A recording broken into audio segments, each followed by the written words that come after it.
পুরো বাংলাদেশের কাছে আমি নিজে ছেড়ে দিলাম। এখন বাংলাদেশ কি করবে বাংলাদেশ জানে। ভুল আমি করছি, আমি মানি, আমি ভুল স্বীকার করি। এই জন্য আমি খুবই দুঃখিত, খুবই সরি সবার কাছে।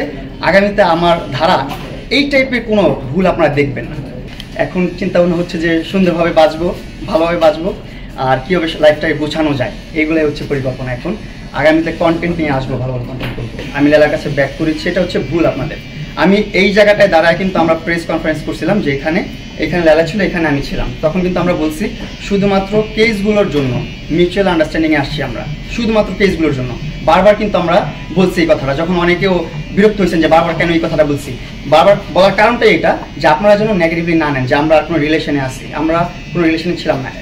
আমাকে যখন লাস্ট জেলে দিল, জেল থেকে বের হওয়ার পর 2 দিন যখন গোসল করছি, বলছি ওর সাথে আর কখনো কোনো সম্পর্কে জড়াবো না, ইভেন ওর সাথে কথাও বলবো না, ওর ছায়াও পারাবো না। কিন্তু পারাইতে হচ্ছে কেন? কারণ হচ্ছে আমি ভাই অত মানে বড় ব্যাকগ্রাউন্ডের সন্তান না, অনেক হাই সোসাইটির মানুষ না, মিডল ক্লাসের একটা ছেলে, গরিব একটা ছেলে।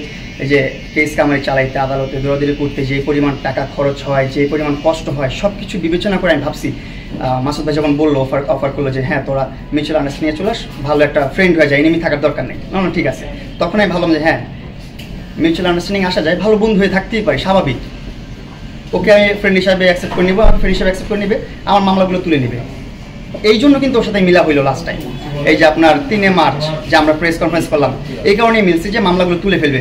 কিন্তু দেখা গেল কি প্রেস কনফারেন্সের পর ওর কাছ থেকে যেহেতু লিখিত রাখি নাই, কোনো কিছু নাই, দলি টলি নাই, তাই কি করলো, মন মতো না চাইলো আমার, যা মন চায় তাই। যখন আসতে বলে তখন যাই, যখন বসতে বলে বসি, যখন শুইতে বলে শুই।